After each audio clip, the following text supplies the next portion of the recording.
fii si biir lii di kër ji fii si Star TV ama sport ama bantaba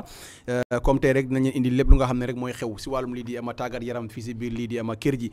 comme tey rek programme bi dinañ dédicaté much on lu nga xam ne moo xew foofu si biir lii di Guinea Conakry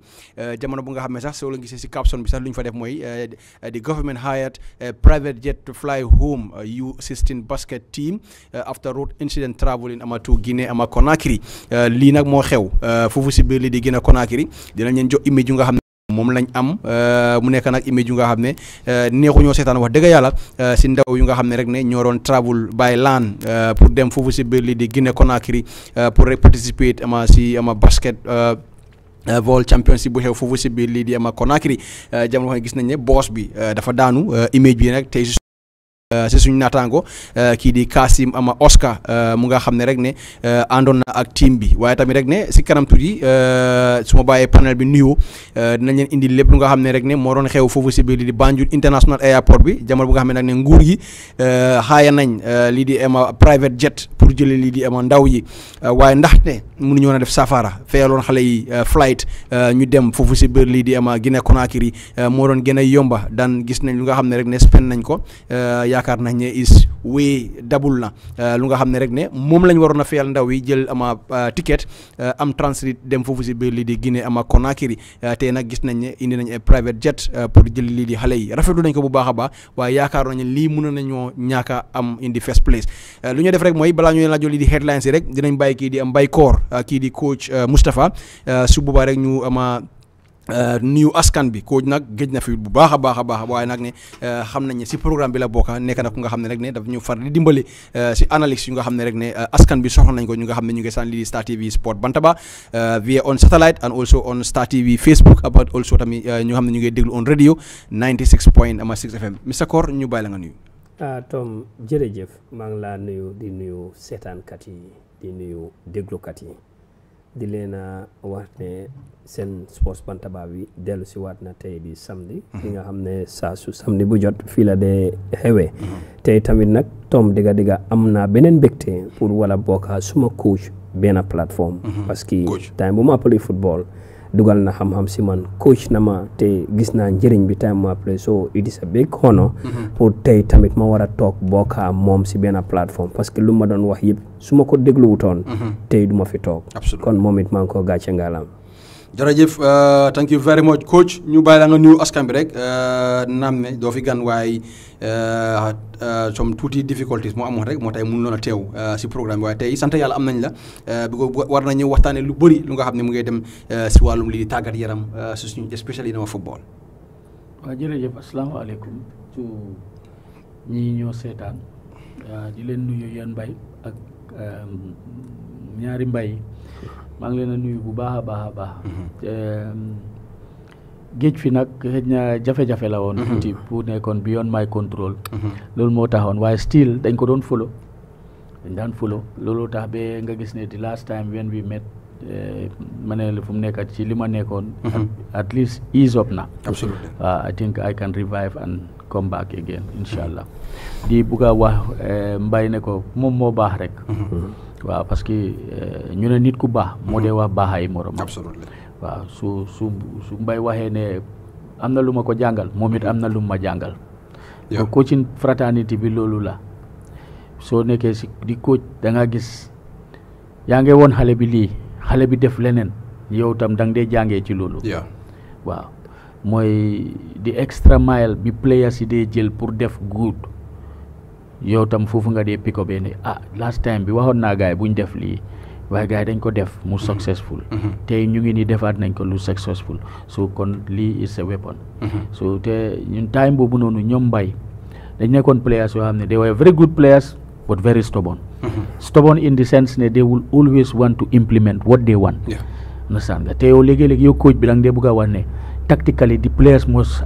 be at heart to what you want waaw so si push and pull boobu la du dee nekk in disciplinary aspect waaye daf dee nekk like tactical decisions yoo xam ne sometimes you get away with it sometimes you fall apart with the players for a while and then come back to track waaw so moom moo baax rek di ko santa te mu nekk kontaan te tam dafa mel ni di class teacher under the student su demee ba gars yi war a share benn office teacher bi dafa wax ne jërëjëf kontaan na parce que su nekkoon ne jàngalu ko lu correct duñ mus a share office absolutely so Mbye moom moo baax rek te kontaan nañ si trop pour gis ne mu ngi ci affaire bi te nekkul ne ñëpp dañ mun a nekk war a mun a nekk comme like coach also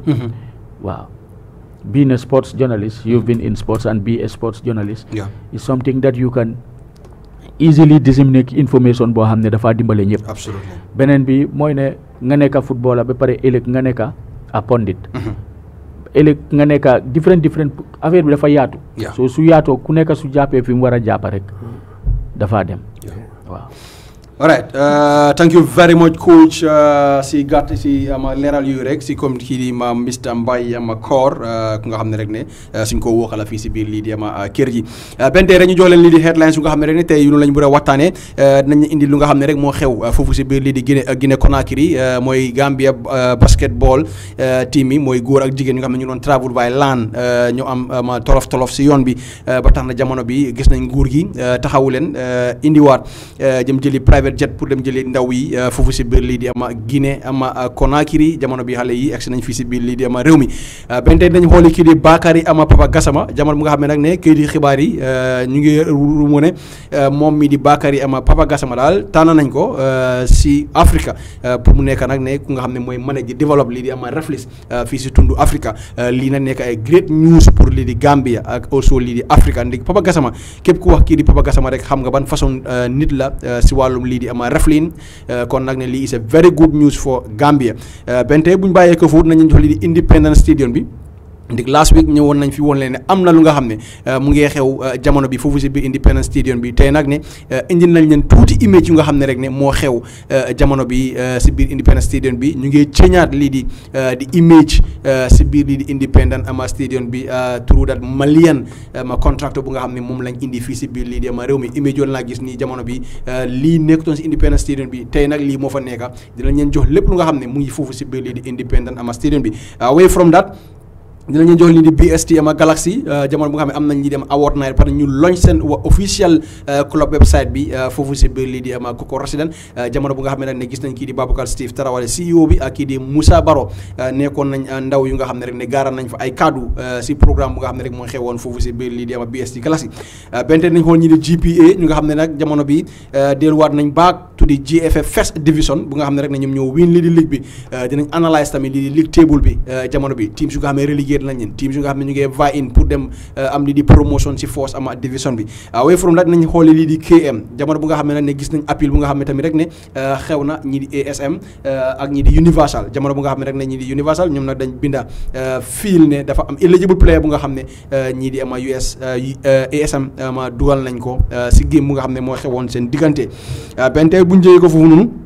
dañ dem xooli kii di Lamine Silla mu nekk ndaw lu nga xam ne jamono bi gis nañu nag ne dem na foofu si biir England sign na ak ñi di ama Nottingham Forest mu nekk ay very good news Mbye lii mooy lu nga xam ne tey war nañ ko waxtaanee yaakaar nañ am nañ lot to talk about si wàllum li tàggat yaram Tom wax dëgg neex yàlla headline si tey yi moom wone na lu bari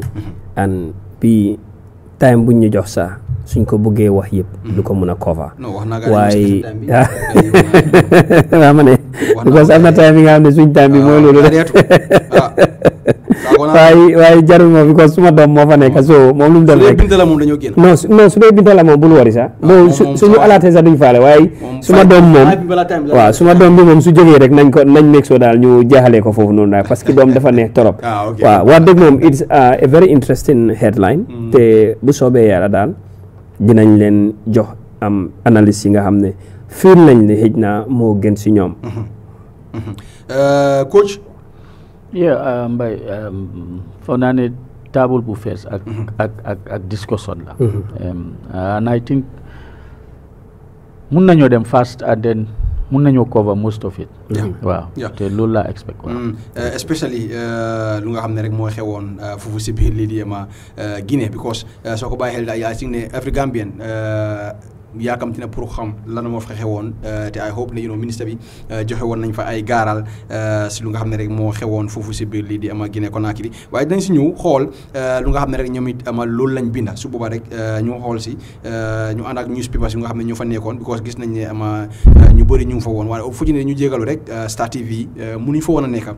waaye nag nekkutoon suñu coobare yaakaar naa ne daf ñu bit waaye bëggoon nañoo nekk foofu waaye tamit image yu nga xam ne ñu ngi koo gis rek balaa ñu ñëw si airport bi jaari indil ñu image yi boss bi bu nga xam ne rek ne boss bi nga xam ne rek Kassim Oscar muy liggéey fii si Star TV mooy seen media personnel bi moo àndoon ak team bi Mr Kor image bi rek won la woon ne yàlla daal dafa sotti ndox bu sedda si lii waaye mënoon naa gën a wos ma lii bi ko soo xoolee dafa mel ni man lu maa gis mooy ne dafa mel ni comme yooni ndox la boss bi bugg a romb ndax tamit driver bi famille na te yoon bi loolu tamit something else lu ñu waroon a laajtewaat waaye in the first place tamit ndax nguur gi waroon naa bu ñu bàyyi xale yi ñu travel by land ba Guinée Conakry.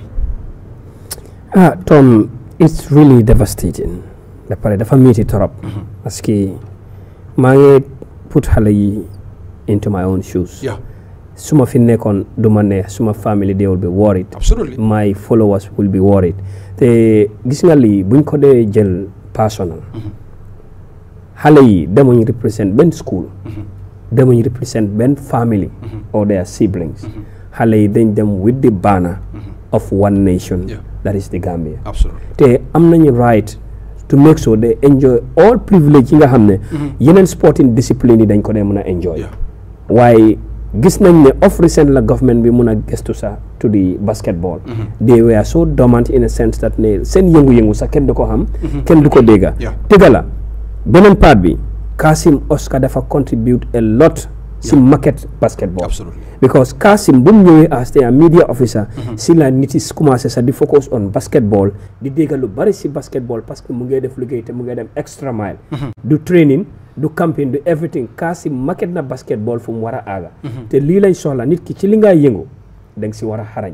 moom Kassim nag lim mun a def mooy market basketball ba pare joxe di acquire and the correct information. ministry bi nag gisoon nañ last time bu xale yi di dem Bissau. ñëwoon nañ joxe di battle flag with a lot of cars encourage leen xale yi dem def ndam. waaye nga seet ne ñooñu ñii ñoo leen gën a nekk xale. under 16 suñ ko jëlee suñ at. xale yooyu mutuñ. te fi mu nekk nii waajur bu fi toogoon ne suma doom du dem without this yow li nga dem wax waajur bi pour encourage ko mooy seetal Gambia bul seet seen njëriñ. su fekkee nag bugga nga waajur bi seet Gambia. pour bàyyi doomam dem represent Gambia. yow mi féetoo kaw da nga war a seet Gambia. because tey lii yàlla rek moo si tuur ndox bu seeda. waaye wax dëgg yàlla lii dafa ñaawlu torop. te dafa métti torop pour war a seetaan lii. lii nii yàlla su si turutoon ndox bu seeda. xëj na suñ fi toogee tey di wax waxi gaañu ñaanuma ko yàlla lu ëppalul lañ doon wax. te so if you lose in business. Tom mun ngaa lose money in business nga recover ko. but in sports or in battle you can lose life and recover that. so you should value the life more than even the business. because without life there cannot be business. Absolutely. ñii compagnie bu mu munti nekk Tom. seen interest la ñoo nañ la wax ne waa suñ boss bi mun naa dem suñ driver expert la suñ moto yi they are in good order duñ ko mun a deny because their interest is the money. but yow mi nga xam ne you are the authority calculate the safety. man dew ma Guinée waaye xam naa ne am na ay mbokki Guinéen bi ko man suma maam Guinée la jógee télémilé because dañ la dee wone ne su gars yi dee dem Guinée dañ dee egg mountain man I never xaw ma ko nag. Tom man dem naa Guinée Conakry xaw ma lu fa xew. man dem naa Guinée Conakry te suma teammate bi nga xam ne was in armed forces in 2009 di ma seetaan o di ma déglu wherever borom fu mu nekk dina xam ne lu ma wax dëgg la. dem nañ foofu noonu am fa 2 weeks pour plate waalo bi West African military competition bu ñu doon def. yaa ngi understand te ñun lu mu bon fii from fii ba Léopold Sédar Senghor dañ ko dem by boss but Léopold Sédar Senghor lañ jëlee suñ flight time boobu noonu Dadis Camara moo fa nekkoon but ñun suñ boppa sax suñ doon dem sax fuñ nekkoon ñu ngi woon hôtel stade hôtel bi nii Grand Hôtel de Conakry foofu lañ nekkoon te ñu ngi doon traîner si seen main stadium bu ñu dee wax ne stade 28 septembre but Tom gis nga ñun suñ fa jógee woon léegi-léegi dañ dee dem nga gis Tom Hill nu mu mel ci kaw ngay wan ne ñuy waxtaan nii sax fekk drive ak ñoom dañ dee mën a dégg suñ soosey tuuti ñu ne la hey yoon bii dafa garaaw nii yéen nii la nga lii moo tax Guinée ngeen bari i raay da daf laa wax ne gis nga fii ngay seet nii foofu la ñoo jaar ñun dañ dee mun a confuse waaye kooku waa foofu la xam na fa léegi-léegi tom dañ dee dem ba wàcca foofu noonu sax nga koo laajte sax mu ne foofu romba nañ fa waaw but su dee gan la o moto bu correctul tom dafa ameeti de Guinée seen road si dangaa taxaw fii di ko seen si kaw ñun boor buñ nekkoon te xam naa ne we were in the capital so su nekkee province si nag boobu naka la moo mel so dëgga dafa métti torop ñu ñaan yàlla rek yàlla def si ndox bu seela yàlla buñ si dégga benn xibaar bi nga xam ne war a jógee ci xale yi o bu dal xale yi bi nga xam ne xibaar après du yaaxa anything on their sporting activities very well coach yow it si boss bi balaa ñu ñëw nag si ama ministre bi bataaxel bu nga xam ne rek gis nañ ne bind na ko te newspapers yëpp jël nañ ko dinañ ko read askan bi ama déglu ko noo jàngatee lii boo déggee lu mel nii waa Mbay man first of all bi ma ko déggee li ma fi suma xel njëkk a dem accident the magnitude of the accident après lu gën a garaaw mooy amuñu benn communication because mun loo communiquer ak kenn that's it the magnitude of the accident bi ma ko déggee loolu laa njëkk a xalaat ma ne ñii ay xale lañ under 16 because most of them ñi nekk ci team bi part of them some of them are from Serekunda West basketball team and looking at the composition of that under 16 daf la óor ne comme under 16 yi Serekunda West bi daf la óor nit ñi digga ñuy xale lañ real xale lañ léegi man li ma jaaxal rek mooy was the ministry not aware ne these people are traveling going to Conakry. am nañ ko. And why is it that they waited until this tragedy ñu ñëw léegi di support by chartering a flight medicine after death man noonu laa ko attributé to because tam soo xoolee dëgga ñun ñëpp kenn du assign sa doom ne ko ni dugal si moto bii nii ngeen dem pour lii dal la ministre bi si boppam du xalaat loolu kenn ku nekk si fédération bi du xalaat loolu waaye tam soo xoolee ay xale yu ndaw di war a travel su fekkee ne sa Africa la you can imagine the unimaginable su leen nit ñi waroon a stop ci yoon bi war leen a gangs or def any other thing who is to help how many senior personnel do you have there and who is to help very important yooyu yëpp dañ ko dee war a because loolu wax dafa important because I can remember AFCON bu ñoo dem amoon nañ special security boo xam ne plain clothes lañ bokkoon nañ from the police and all sectors bokkoon nañ we've seen a similar thing when the Cup of Nations was to be played I don't know whether in Equatorial Guinea ba Togo amoon that fàtte nga bi gaay amoon that ambush the guy seen goalkeeper bi amoon that I can remember so pour wan la ne la the security aspect in Africa don't underrate fu nekka lu nekka mun naa xew ñun with that traveling sa ñoom on that day with the situation of Guinea right now mu ngi calm waaye mënoon naa nekka a day boo xam ne they are traveling into Guinea coup d'état am or any other thing am pour wan la rek ne la dañ dee war a sóoraale loo xam ne sooy expect the unexpected correct so ñun ministre bi lii dafa war a nekk big learning step pour gis ne government seen boppa ñu gis ne with sports council ñu gis ne no team will travel out of here at that far distance with transport especially when they say national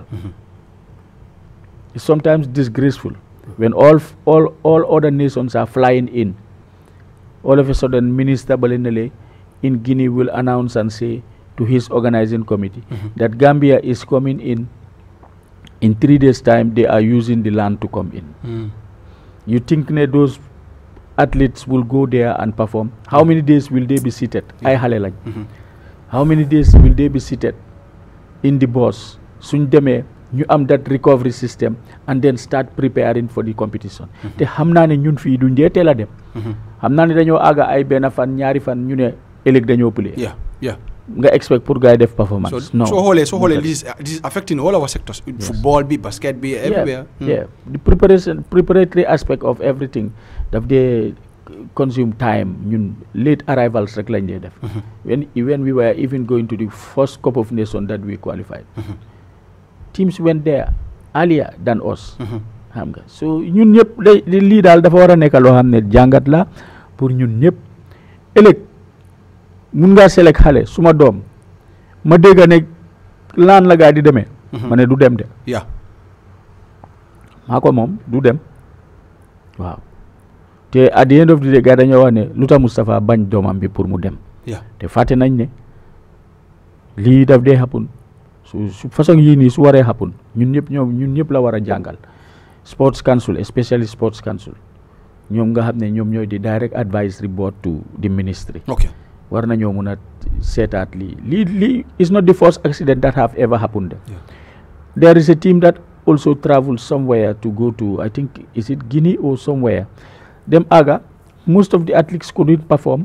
because ñeneen ñi seen tànka yi dafa néewi fatigue xam nga so yooyu noonu yëpp mbay ñun suñu athletes yi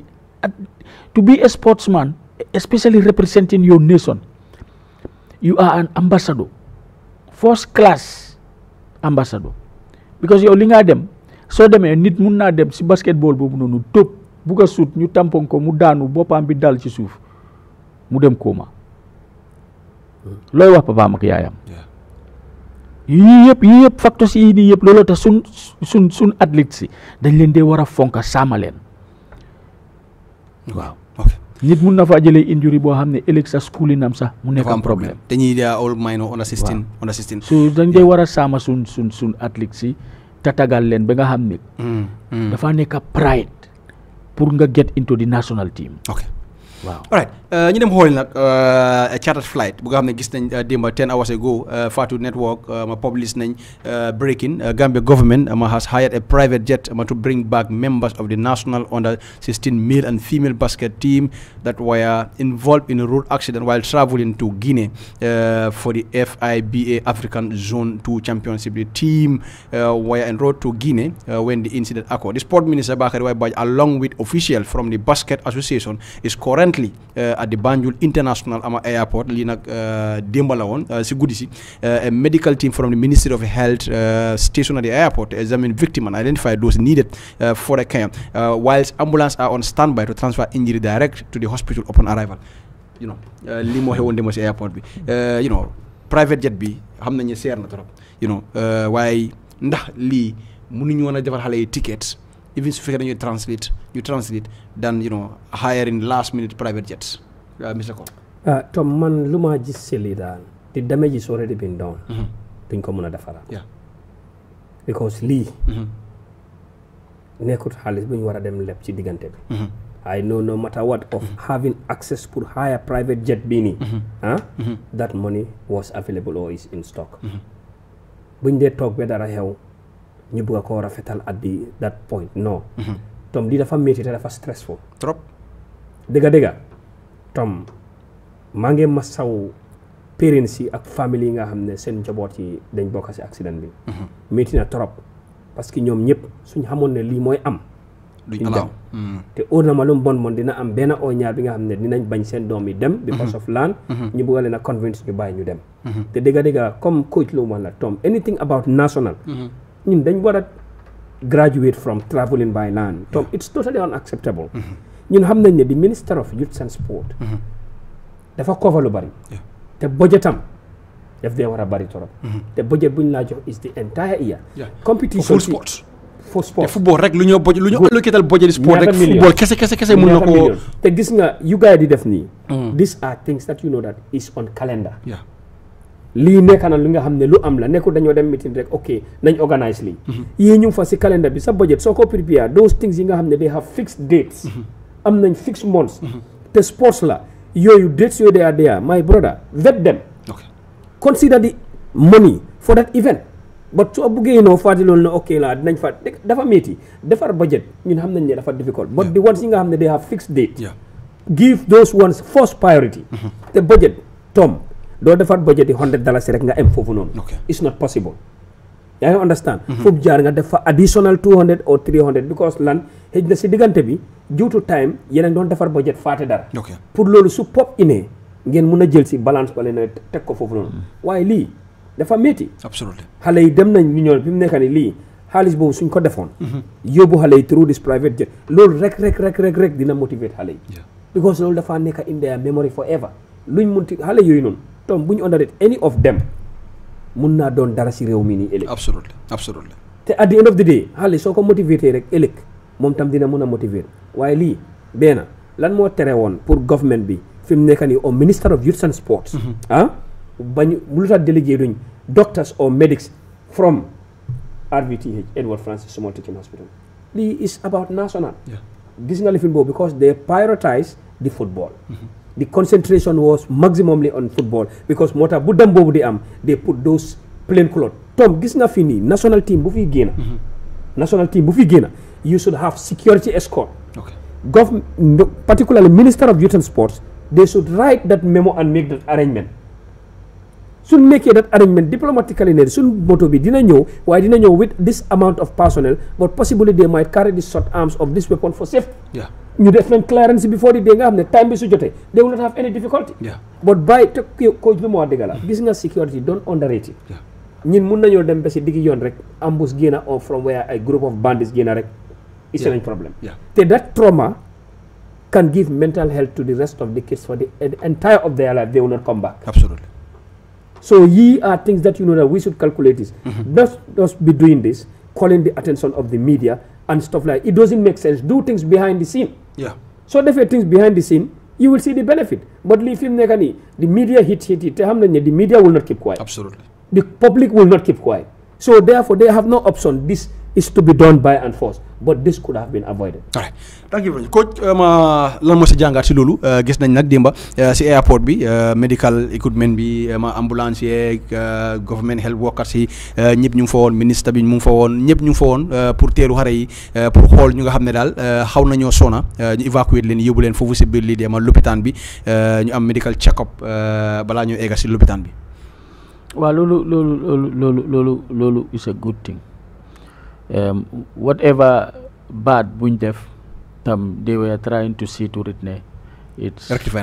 mun na not 100% rectification but tam mun nañoo do better and I think this is the right direction. They've seen we need to be doing good in flight connections in Africa. It's always difficult but we can do better. Te mbay soo xoolee démba beneen coono la waat sax because kuñ si waxte sa doom soo ne xëj na Kasim will be calling or they will be doing things ne Moustapha hello waaw ëllëg gaa yaa ngee ñib si waaye Moustapha umam bi moo ko sonal lu nga xam ne rek ne jamono bi moo gën a fes si réew mi comme ma ko waxoon sax comme ni nga ko waxee nag it should have been a concern to all TV stations since bu li xewee war nañu am ay débat ay programmes on radio on TV because lii moo dee xew si yeneen réew yi su fekkee lii xew na waaye it's very sad doo ko gis fu bëri just ñoo def rek mooy Facebook pare nañ si waaye lii waroon naa nekk a concern of all TV stations here in the Gambia all radio station lii moo waroon nekk a topic of discussion su boobaa nguur gi nañ xam ne lii nekk na lu nga xam ne Gambian si jàppewuñ ko lu ndaw waaye it's very sad doo ko dégga foo koo déggee rek mooy Facebook after loolu xëj na si news nga koo dégga rek benn 1 minute dañ ko say camaxal jeexal nañ si pare nañ si moo taxit nag métti na trop pour nekk fii sport man o sport woman métti na trop fii si biir lii di réew yi Gambia